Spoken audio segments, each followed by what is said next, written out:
Biso bana mike, tosangani lelo, tolobi te etika tobongisa. Tolukalisanga bayaya na biso bakolo, bato a conseil oye. Population ya Congo, jeunesse nationale, basengi lelo po babongisa. Kobongisa Congo ezali nguya ya population, bakonji bayoka na matoi.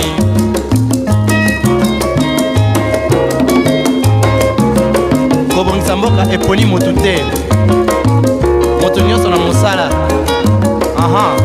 Tolukaki lipanda, tobongisa pe yango.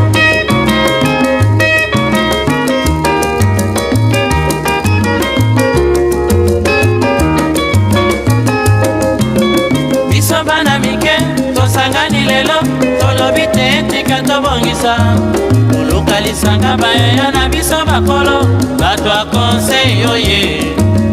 Population ya Congo, jeunesse nationale, basengi lelo po babongisa. Kobongisa Congo ezali nguya ya population, bakonji bayoka na matoi. Bato a Congo oye, bato a Congo oye, bato a Congo oye, Mwana Congo, bato a Congo oye, yoka lelo, bato a Congo oye, bato a Congo oye. Bonsoir chers téléspectateurs de Caleb Production Net, votre site internet, YouTube, TikTok, Instagram et nous sommes aussi sur Twitter. Alors ce soir nous avons un invité de marque. Nous sommes dans un processus électoral en RDC. Les Congolais vont aller voter le 20 décembre. Alors pour en savoir plus, nous allons découdre avec un professeur. Un éminent professeur de sciences politiques, professeur Foley Dianguitoukwa. Alors, nous allons parler sur quelques points très importants. Il va communiquer sur quelques points très importants. Vous allez tout à l'heure le savoir, mais je vous invite nombreux à partager, à aimer notre YouTube, notre vidéo, à faire une large diffusion, à faire vos commentaires. Alors, sans pourtant tarder, pour que vous puissiez découvrir notre invité ensemble avec vous, je présente notre invité, le professeur, il est là, si vous pouvez, le professeur Foley Dianguitoukwa. Il est professeur de sciences politiques, il enseigne ici à Kinshasa, à l'université président Kasavubu au Bas-Congo et aussi à l'UPC. Alors professeur, si vous pouvez vous présenter. Je signale aussi, professeur, il est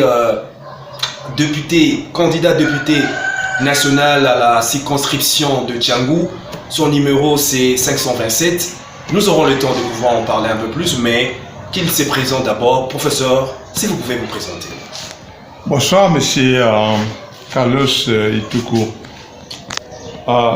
C'est pour moi un plaisir de vous déplacer et de venir là où j'habite pour un échange. Je suis candidat à la députation nationale dans la circonscription de Tiangou et précisément dans la commune de Kimbaseke qui fait partie de la circonscription de Tiangou. Ce soir, j'aimerais expliquer aux téléspectateurs la motivation qui m'a poussé à me mettre derrière le docteur Mukwege. Je crois que c'est important que les gens sachent pour quelles raisons et j'ai choisi le docteur Mukwege. Et donc pour pouvoir mieux exprimer mon choix, j'aimerais dans un premier temps m'attarder sur quelques candidats qui se sont présentés à l'élection présidentielle.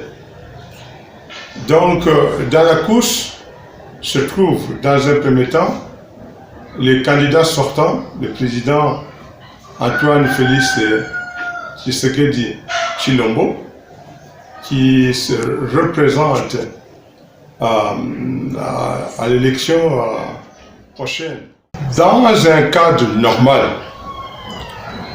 lorsque quelqu'un qui sort d'un premier mandat se représente pour conquérir ou pour pousser les citoyens à les lire pour un second mandat, la première démarche dans laquelle il s'inscrit, c'est de parler du résultat de son premier mandat. C'est une démarche classique, puisque quand on entre dans une campagne électorale pour accéder au pouvoir, on fait des promesses pendant la campagne électorale. Et le président sortant, M. Antoine Félix Tshisekedi, a pris des engagements en 2018 sur Top Congo, sur ce qu'il envisageait faire une fois arrivé au pouvoir. C'était donc son programme électoral. Donc la population s'attend et continue à attendre sur l'évaluation du bilan de ce qu'il a dit, de ce qu'il a promis. Et la campagne, qu'il oublie de rendre compte de son bilan pour se présenter comme s'il était un candidat nouveau qui arrivait et il entre dans les nouvelles promesses. Alors que les promesses faites avant n'ont pas été tenues. Donc nous sommes dans une démarche anormale. Raison pour laquelle je voudrais revenir sur quelques aspects qui ne me poussent pas à soutenir le candidat Félix Antoine Tshisekedi qui se représente à la prochaine élection présidentielle. La première chose, ce sont les promesses notées. Il a tenu beaucoup de promesses. Pratiquement toute la législature, tout son mandat est couvert de promesses sur promesses, mais ces promesses n'ont pas été tenues. Et il n'explique pas à la population la raison pour laquelle il n'a pas réalisé ces promesses. Il a dit que les policiers auraient chacun une voiture et puis un très bon revenu. Les policiers n'ont même pas de bicyclettes. Or, il a dit qu'il fera du Congo l'animal de l'Afrique. Et on est dans la crasse, on est dans la poussière. Aucune comparaison avec l'Allemagne. Je donne un exemple simple. En Allemagne, les professeurs sont le mieux payés. Et une fois, les Allemands des autres professions, médecins, juristes, ont posé une fois la question à Merkel en disant « Mais pourquoi vous payez mieux les enseignants que les juristes, les enseignants et les fonctionnaires ?» Elle avait répondu la chose suivante. « Je ne peux pas vous payer mieux que les professeurs qui vous ont formés. » Le président sortant a-t-il, en parlant de vouloir faire du Congo l'Allemagne de l'Afrique, a-t-il cherché à mieux payer les enseignants, à mieux payer les professeurs d'université? La réponse est non. Donc il y a ainsi plusieurs promesses qui n'ont malheureusement pas été tenues. Il a dit qu'il ferait de Mbandaka, qu'il construirait une université à Mbandaka. Jusqu'à aujourd'hui, les gens de Mbandaka continuent à attendre. Biso bana mike tosangani lelo tolobi te etika tobongisa tolukalisanga bayaya na biso bakolo bato a conseil oye population ya Congo jeunesse nationale basengi lelo po babongisa kobongisa Congo ezali nguya ya population bakonzi bayoka na batoi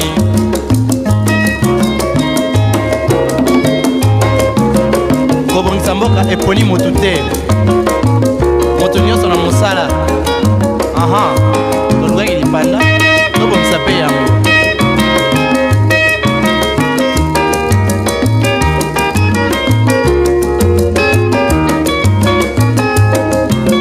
biso bana mike tosangani lelo tolobi te etika tobongisa tolukalisanga bayaya na biso bakolo bato a conseil oye population ya Congo jeunesse nationale basengi lelo po babongisa kobongisa Congo ezali nguya ya population bakonzi bayoka na matoi bato ya Congo oye bato ya Congo oye bato ya Congo oye mwana Congo bato ya Congo oye yoka lelo bato ya Congo oye bato ya Congo oye. on construirait des pyramides en Mbuji-Mayi, dans les Kasaï. 14 millions ont été dépensés, disparus, pour construire des pyramides. Pour quelle raison voulait-il construire des pyramides? Je ne sais pas. L'argent des rames, tout le monde le sait, a été transféré à Mbuji-Mayi pour construire une université moderne. On n'a jamais vu une première pierre. Donc, lorsque quelqu'un fait des promesses et ne les remplit pas, il ne suscite pas, en moi, il ne suscite pas une confiance. Pourquoi je l'ai dit? Pour la simple raison suivante. C'est que généralement, le président qui a l'intention de se représenter fait en sorte que le premier mandat puisse réussir, que les promesses données au début du premier mandat soient tenues, respectées. Et donc il cherche à montrer aux électeurs qu'il est fidèle aux promesses données à ses électeurs, données aux citoyens. En règle générale, les chefs de l'État qui ont dans leur deuxième mandat n'ont pas un deuxième mandat qui réussit généralement. Parce que lors du deuxième mandat, le chef d'État n'a plus de compte à rendre. Alors qu'à la fin du premier mandat, il a des comptes à rendre à la population pour solliciter un deuxième mandat. Mais quand on rentre dans le deuxième mandat, on sait qu'on ne se représentera pas. Que ce deuxième mandat réussisse ou ne réussisse pas, que les promesses soient tenues ou pas, mais il sort, il quitte carrément le pouvoir. Et donc, raison pour laquelle, à travers l'histoire du monde entier, le deuxième mandat a toujours été moins réussi par rapport au premier mandat. Or, on constate dans la situation d'aujourd'hui que le premier mandat a été un échec. Il ne faut pas se cacher, il ne faut pas se voiler. Le premier mandat a été un échec pour plusieurs raisons. Les Congolais le savent. Les jeunes qui ont fini les études sont au chômage. Combien d'emplois ont été créés dans notre République, dans notre pays? Pratiquement rien. Combien de routes de dessertes agricoles ont été construites? Pratiquement rien. Rien. Bon, on nous a construit quelques routes à Kinshasa, mais ces routes sont politisées. Ça dit que les routes sont construites régulièrement et on ne fait pas de la publicité sur les routes construites avec l'argent public. On ne les met pas sur le compte d'un chef d'État sortant. Donc ces routes politisées, telles que le pouvoir actuel essaie de les récupérer, ne comptent pas dans un bilan parce que ces routes ont été construites avec l'argent public. Ce qui compte, ce sont les promesses faites. Ce sont les réalisations qui partent du projet de société présenté par le chef de l'État. Donc pour ces raisons auxquelles j'ajoute les détournements de l'argent public, du début à la fin, on a entendu parler de détournement sur détournement. Et curieusement, les gens qui détournent ne sont pas sanctionnés. Certains même ont été nommés à des postes qui leur permettent de gagner encore beaucoup plus d'argent, peut-être aussi de détourner encore plus d'argent, ce qui est anormal. Donc, essayons de respecter le fonctionnement normal des institutions publiques. Pour cette raison, je n'ai pas retenu, en tout cas, je n'ai pas fait le choix de soutenir le président sortant. Prenons le cas de Moïse Katumbi. Le membre de l'UDPS parle beaucoup de Moïse Katumbi en le qualifiant de candidat de l'étranger. Je trouve cela dommage parce que du moment où un Congolais a été retenu et a obtenu la nationalité congolaise comme Moïse Katumbi, on ne peut plus maintenant parler de cet individu comme étant un candidat de l'étranger. C'est un Congolais qui se présente à l'élection présidentielle. Et puisqu'il a été accepté, il a les documents d'un Congolais. Si on le refusait, si on ne le reconnaissait pas en tant que Congolais, ben on ne lui aurait pas remis les documents, on ne lui aurait pas autorisé d'être candidat. Or, il l'est. Donc, il doit être considéré comme tous les autres candidats. Du reste, lorsqu'on le considère comme étant un candidat. Biso bana mike, tosangani lelo, tolobi te etika tobongisa. Tolukalisanga bayaya na biso bakolo, bato a conseil oye. population ya Congo jeunesse nationale basengi lelo mpo babongisa kobongisa Congo ezali nguya ya population bakonzi bayoka na matoi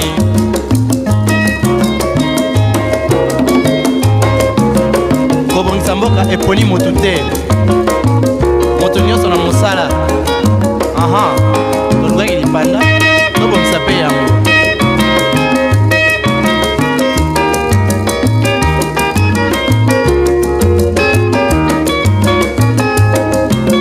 biso bana mike tosangani lelo tolobi te tika tobongisa koluka lisanga bayeya na biso bakolo bato ya conseil oye population ya Congo jeunesse nationale basengi lelo mpo babongisa kobongisa Congo ezali nguya ya population bakonzi bayoka na matoi bato ya Congo oye bato ya Congo oye bato ya Congo oye mwana Congo bato ya Congo oye yoka lelo bato ya Congo oye bato ya Congo oye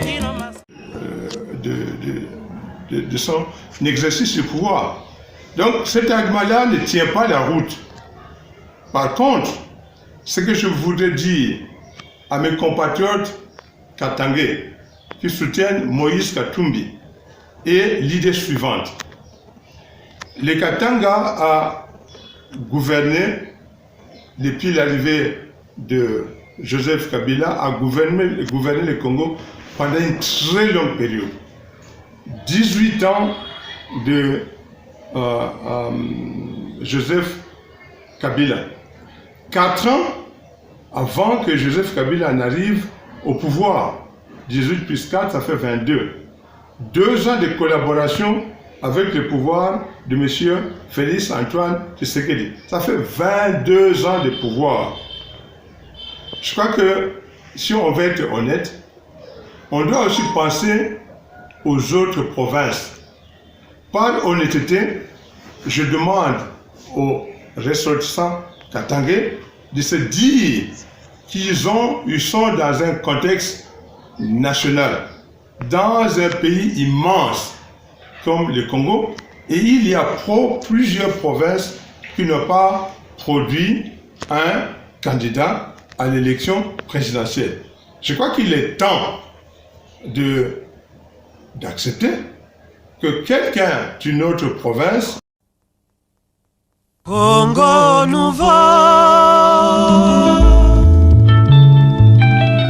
nouveau régime Afrique nouvelle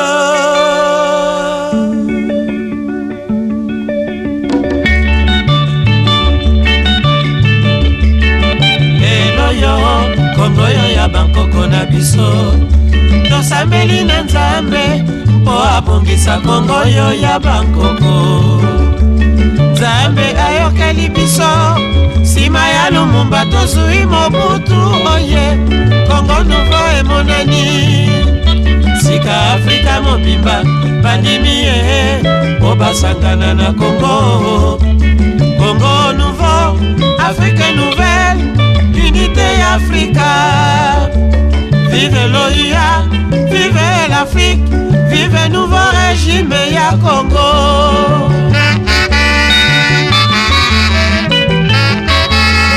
Congo nouveau, Afrique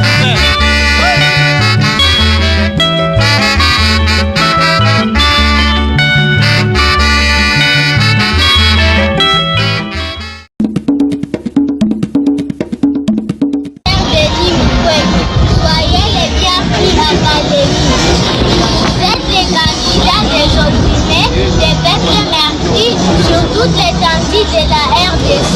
Que le bon Dieu vous accompagne dans cette grande marche de la conquête du pouvoir. Vous êtes l'espoir de tous les Congolais, l'espoir d'un avenir meilleur. Merci. Monsieur Denis Mukwege.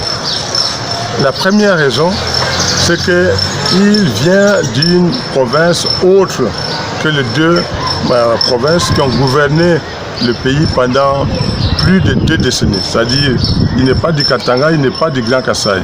Lui vient du Kivu. Or, le Kivu est la province qui connaît des problèmes que nous le savons tous. La province qui a été envahie par les Rwandais, par les Ougandais, et la province qui a accueilli, qui a reçu l'armée de East African Community. Donc c'est cette partie du pays qui est concernée par la situation explosive actuelle. Donc de mon point de vue, en tant qu'expert dans les questions politiques et particulièrement dans la question électorale, je trouve et j'invite les compatriotes congolais à choisir quelqu'un qui vient de cette région-là parce qu'il est plus sensible du fait qu'il soit en direct avec le conflit. Il va vouloir résoudre le problème beaucoup plus rapidement que les autres candidats à l'élection présidentielle. Ça, c'est la toute première raison. Il fait face au quotidien au problème du fait qu'il est médecin. Il est médecin à l'hôpital de Panzi. Et les Congolais, le monde entier sait qu'à l'hôpital de Panzi, Mukwege répare les femmes qui sont victimes des atrocités causées par la guerre. Donc il est en face avec la réalité, il est en face au quotidien avec cette réalité-là. Le simple fait d'être en face avec cette réalité lui permet de connaître les acteurs, parce qu'il reçoit régulièrement les victimes, de connaître les acteurs internes et les acteurs externes qui mènent la guerre pour réfléchir aux solutions. Et l'une d'elles qu'il a toujours mis en avant, c'est d'ouvrir le rapport mapping. Il est le seul qui, depuis le début, a toujours dit qu'une fois élu, j'ouvrirai le rapport mapping. Or, ouvrir le rapport mapping revient à, s'attaquer aux acteurs qui ont été à la base de la guerre, des acteurs internes comme des acteurs externes, c'est-à-dire les Congolais qui participent à ce conflit armé, les Rwandais, le Burundi et les autres pays, y compris les acteurs externes, c'est-à-dire ceux de la communauté internationale. Et il a toujours dit, c'est jamais caché, qu'une fois élu, s'il reçoit le soutien du peuple congolais, il ouvrait le rapport mapping. C'est une raison valable qui doit nous pousser à pouvoir le choisir comme candidat. De deux, il a reçu un prix Nobel. C'est-à-dire qu'il a mis en honneur notre pays. Il est le seul prix Nobel en Afrique centrale. Donc pour cette raison-là, puisqu'il a mis notre pays en honneur, il nous a donné un peu de dignité là où les gens, la communauté internationale portaient un regard négatif sur les Congolais. Mais chaque fois qu'on évoque le nom de Mukwege, c'est plutôt un regard positif. Il y a donc des gens compétents à la République démocratique du Congo. C'est la deuxième raison. La troisième raison, à part les années 60, avec l'arrivée du premier président, Joseph Kasavubu au pouvoir, qui avait été élu dans les chambres, après, le 24 novembre 1965, il y a eu un coup d'État. Donc de 1965 jusqu'à aujourd'hui, les gens qui ont dirigé le pays n'ont pas été élus, n'ont pas été choisis. Malgré tout ce qu'on raconte, il n'y a jamais eu à la tête du pays un candidat choisi par le peuple congolais. Ce sont des arrangements qui ont conduit un de nôtres à occuper la fonction présidentielle. Donc cette fois-ci, choisissons quelqu'un qui sortira d'un choix citoyen, c'est-à-dire choisi par le peuple congolais. Et de deux, depuis 1965, nous n'avons jamais eu un universitaire à la tête du pays. Mukwege est parmi les meilleurs universitaires, c'est connu par ses recherches, il a pu obtenir un prix Nobel. Donc, plaçons à la tête un universitaire. Pour la toute première fois, un universitaire reconnu, confirmé. Je ne voudrais pas dire par là qu'un universitaire est le meilleur gouvernant, Mais l'expérience montre qu'à travers le monde, les pays qui sont universitaires sont mieux développés que les autres. Nous pouvons prendre des cas africains. Vous prenez les pays comme le Sénégal, comme le Ghana, ce sont des universitaires qui dirigent ces pays-là. Et ce pays se développe mieux. Prenez les cas du Sénégal. Il y a quoi? À part les cacao, l'arachide et le tourisme, il n'y a pas de ressources. Mais ce pays a toujours été dirigé, tant bien que mal, par des universitaires. Bon, certains compatriotes me diront, mais ce n'est pas vrai ce que vous dites. Il y a des exceptions, il est vrai.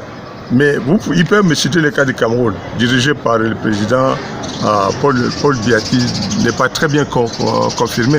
Mais en règle générale, moi je suis dans la règle générale, je ne suis pas dans les exceptions.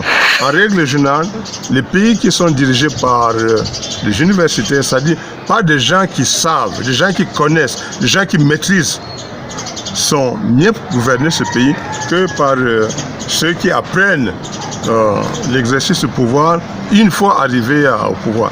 Donc les premières années est très souvent faites d'erreurs pour ces gens. Alors les compatriotes disent, le Dr Mukwege est médecin, qu'est-ce qu'il vient faire dans la politique? Alors là, franchement, ces gens qui le disent se trompent lourdement. Parce que quand on prend ceux qui ont déjà dirigé les pays, on n'a jamais eu à la tête du pays un juriste confirmé, un politologue confirmé ou un économiste. Nous prenons le premier président, le président Kassabou, il était prêtre. Il était sorti du grand séminaire de Kabwe dans le Kasaï. Nous prenons le deuxième président, le président Mobutu. Il était militaire, connu militaire. Nous prenons le troisième président, Laurent Désiré Kabila. Laurent Désiré Kabila a été dans la rébellion pendant longtemps. Et il a fait des affaires avant d'arriver au pouvoir. Prenons enfin les deux derniers. Joseph Kabila est connu militaire avant d'arriver au pouvoir. Et enfin le président Félix. Le président Félix, vous le savez, vous connaissez son CV. Il a commencé sa carrière politique. Bon, il était d'abord l'équivalent des ministres des Affaires étrangères dans le parti de l'UDPS, mis en place par son père. Mais c'est autrement, la première fonction, c'est chef de l'État. Donc il n'y a jamais eu quelqu'un qui a fait sciences politiques, qui a fait économie, qui a fait le droit. Quand je cite ces domaines, c'est des disciplines qui donnent suffisamment d'outils pour pouvoir diriger un pays. Que tout le monde peut diriger le pays. Si un cordonnier se présente et il est choisi, porté par l'ensemble du peuple congolais, il deviendra chef de l'État. C'est donc pas la profession, c'est la confiance des électeurs, de la population, qui fait que quelqu'un devienne chef de l'État. Donc évoquer la profession de médecin, qu'est-ce qu'il veut? Non, il y a de très bons médecins chef de l'État. Prenons l'exemple de Houphouët-Boigny en Côte d'Ivoire. Mais il était médecin. Les Congolais souvent l'ignorent. Dans plusieurs pays, il y a des gens qui sont médecins. Prenons le cas du Sénégal. Macky Sall est un ingénieur, mais on peut dire, mais il a contribué au développement de ce pays-là. Donc cet aspect-là d'évoquer la médecine qui n'apporterait pas des atouts à Denis Mukwege est un argument faux. Ce qui compte, c'est la réussite. Dans tous les pays où il y a des gens cultivés, des gens expérimentés, on choisit toujours quelqu'un qui a réussi dans ce qu'il entreprenait avant d'être choisi. On regarde toujours le parcours. D'où vient-il? Qu'a-t-il réalisé? Raison pour laquelle, quand quelqu'un se présente à une élection, la population souvent pose la question, vous avez fait quoi dans notre province? Et la personne dit, voici ce que je fais. Et s'il a réussi dans ce qu'il a fait, on le choisit. Mais prendre quelqu'un qui n'a jamais réalisé dans sa vie privée, avant d'arriver à la magistrature suprême, qui n'a jamais rien réussi, qui n'a pas eu un succès dans sa profession, est une grosse erreur. Or, Mukwege a réussi dans ce qu'il a fait. L'hôpital de Panzi est devenu une référence au niveau international. S'il a réussi seul, sans l'apport de l'État, sans piller l'État, sans avoir participé à un quelconque poste politique, mais tout seul il a réussi, cela signifie que nous pouvons compter sur cette expérience-là, qu'il réussira dans la gestion du pays. Nous devons absolument le savoir. Autre chose, je viens de le dire, Mukwege n'a jamais participé à la mauvaise gestion du pays. Pendant que les autres qui se présentent, d'une façon ou d'une autre, ont participé à la mauvaise gestion du pays. Donc expérimentons quelqu'un qui vient de l'extérieur, qui a des mains propres. Donc quand les gens disent tel a des mains propres, non. Non, parce que nous connaissons la gestion ou les résultats de la mauvaise gestion du poste qu'il a occupé. Biso bana mike tosangani lelo tolobi te etika tobongisa tolukalisanga bayaya na biso bakolo bato a conseil oye population ya Congo jeunesse nationale basengi lelo mpo babongisa kobongisa Congo ezali nguya ya population bakonzi bayoka na batoi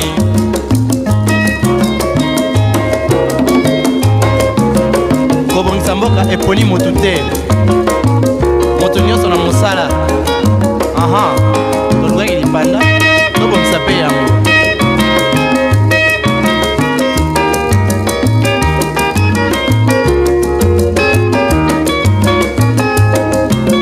biso bana mike tosangani lelo tolobi te etika tobongisa tolukalisanga bayaya na biso bakolo bato a conseil oye population ya Congo jeunesse nationale basengi lelo mpo babongisa kobongisa Congo ezali nguya ya population bakonzi bayoka na matoi bato ya Congo oye bato ya Congo oye bato ya Congo oye mwana Congo bato ya Congo oye yoka lelo bato ya Congo oye bato ya Congo oye.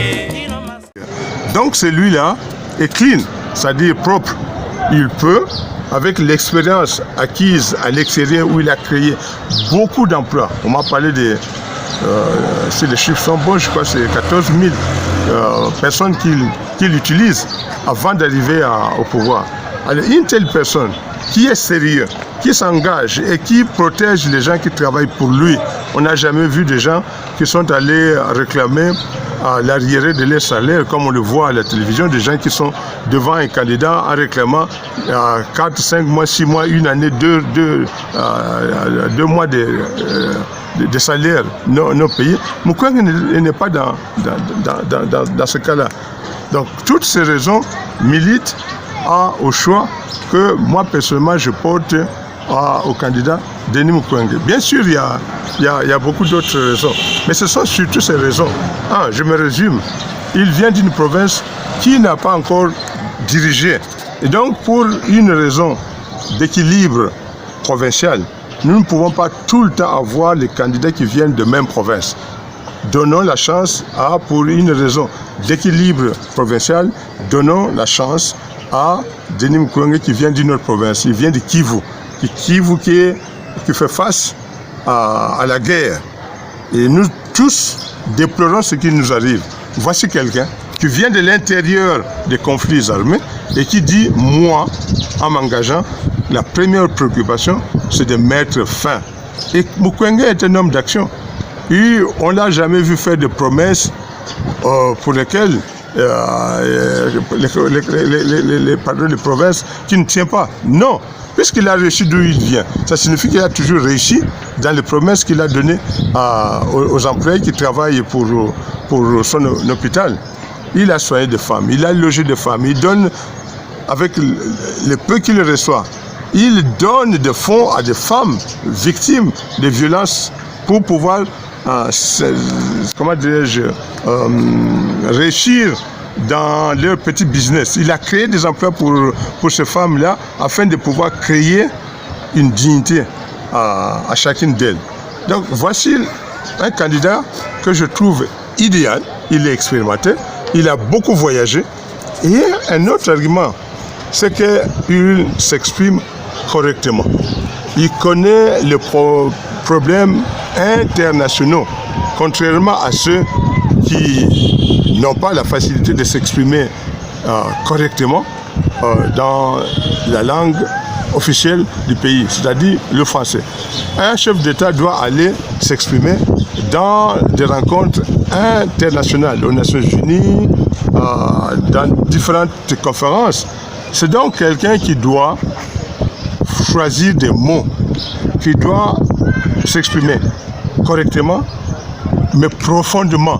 Il ne doit pas se permettre de dire